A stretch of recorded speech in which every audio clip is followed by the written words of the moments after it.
Now, just take a look at that clock ticking down at the top of the screen. The government's promise to get Brexit done will be delivered, at least in part, at 11 o'clock on Friday night when the UK officially leaves the European Union. But whisper it quietly, not much will change because there is that transition period that lasts until the end of December. And, of course, more talks on trade and our future relationship. You could say that the business of actually getting Brexit done is only just starting.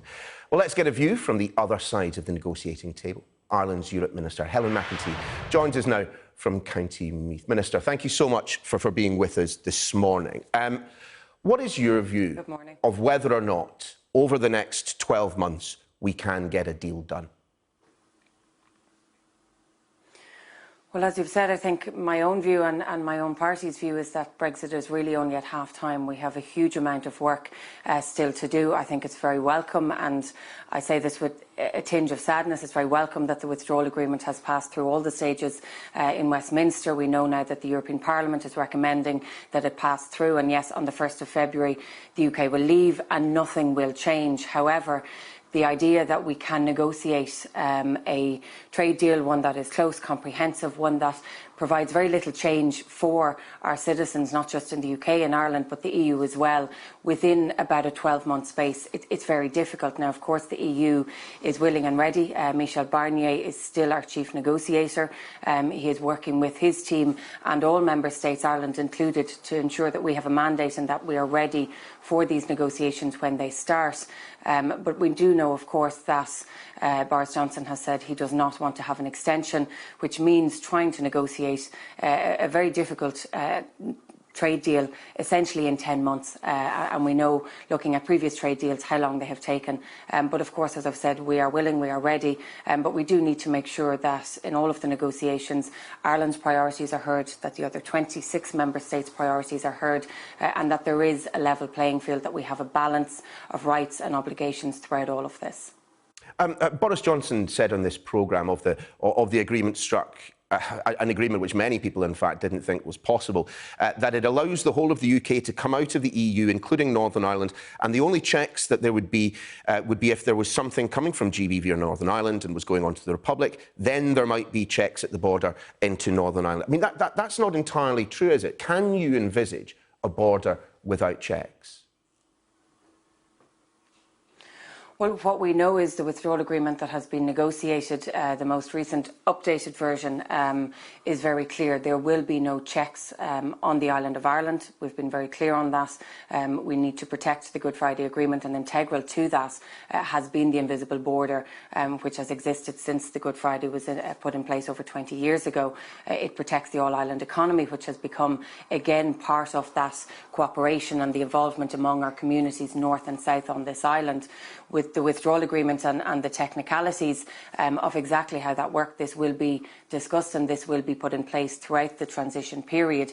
But we do know that there will be some checks coming from Great Britain into Northern Ireland, and that is to ensure the protection of the single market. That's to ensure that any goods that are coming into Northern Ireland and then into Ireland and perhaps through the rest of Europe and into the single market, that the integrity of those goods are upheld.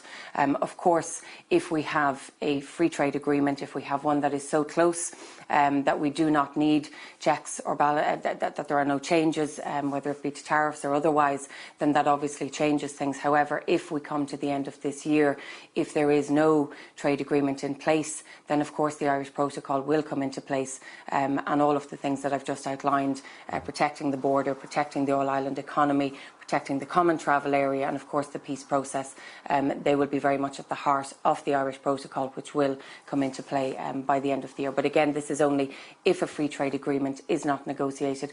Our focus and our priority, and it shouldn't just be about timing, this idea that we need to get something done by the end of the year. For us, it's about putting the right negotiation, the right relationship in place, laying those foundations and making sure that we have a trade relationship, not just that benefits us, but that benefits the UK, because we want to continue to have that close relationship. Indeed. Just a little earlier on in the programme, however, I mean, I put a question about divergence to the Home Secretary, Priti Patel, and she made it pretty clear that the whole point of this was to permit divergence. I mean, in those circumstances, if you are still in post, would Ireland veto any deal that permitted the level of divergence that Ms Patel was talking about? Well, this isn't about Ireland vetoing any deal or any member state vetoing a deal. I think we're all in agreement, all 27 member states, that we want a close relationship with the UK. But there has to be, as I've said earlier, a balance of rights and obligations. There needs to be a level playing field. We need to protect not just the single market, but we need to protect the rights and the values that underpin our membership of the European Union. I think it is quite worrying that there's a lot of talk about divergence, but this is why, for us, and particularly in Ireland, the withdrawal agreement was so important. This is why the protocol, specifically on Northern Ireland, was so important. Without a trade deal which essentially deems it not necessary, we need to ensure that no border can ever be reconstructed on this island, that the all-island economy, which has evolved in so many ways, in everything from agriculture to our electricity market, to education, to health, that is protected. But most importantly, the peace process, where we have seen communities evolve, begin to work together, where we have seen peace for over 20 years, that is not impacted. And any kind of divergence in regulations without that protocol would mean a return to those kind of issues in the past. And that is why it's so important. As I said at the beginning again, it's not something that I want to see happen, the UK leaving, but for us what's so important is that you leave with a withdrawal agreement in an orderly fashion. And of course our focus now and our priority is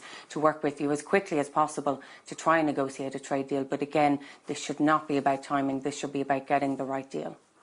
I mean, you mentioned a moment ago the all-Ireland economy. Excuse me. As of 11:01 on the 31st of October, in your mind, what are the prospects moving forward for a unified Ireland, for a united Ireland?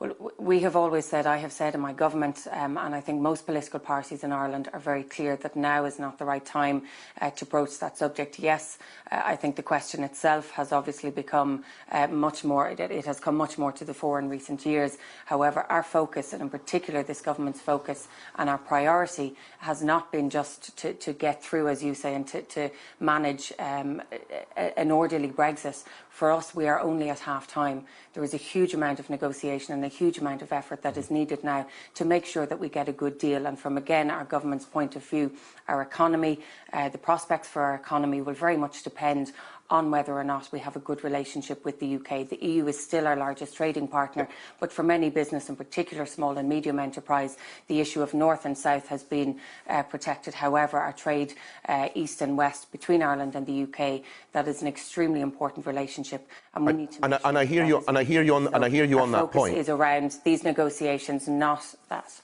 But if there were to be a ballot on a united Ireland, would you vote yes? Again, this is not something that I think we should be discussing now, because I think what it does is create a further divide. We've seen how in Northern Ireland it's taken 3 years to bring our executive back, and our focus needs to be on making sure that our parties in the north are working well together, that we are upholding all of the provisions of the Good Friday Agreement, and that we're looking towards this next stage of the negotiations. As I've said, we're only at half-time, and I think now to start talking about any kind of a border poll or any kind of a referendum or that kind of a position would only actually be negative. So I think our focus needs to be on the next stage of the negotiations. There's a huge amount of work to do. The idea that we would negotiate a trade deal in 10 months, it's a huge challenge, and for some I think it's an impossible challenge, but something that we are willing and ready to do, and our focus needs to be on that, absolutely. To torture the analogy briefly just for a second, we may well be at half-time in terms of the negotiations. I'd like to look forward to next season. Do you see the United Kingdom returning to the EU at any point? Well, you know, I think all member states and I think most people in the EU would welcome the UK back tomorrow if that were the case, but I don't think that is the case, and I think we need to start focusing on what happens next. The 1st of February is not too far away. In fact, it's just a matter of weeks, and our priority needs to be on what kind of a relationship we will have with the UK.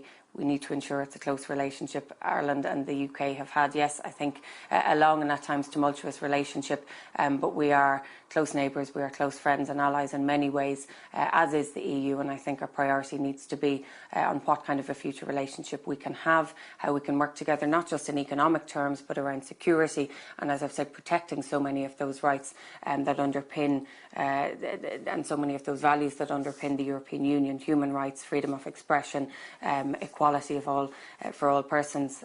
So we need to work together on that.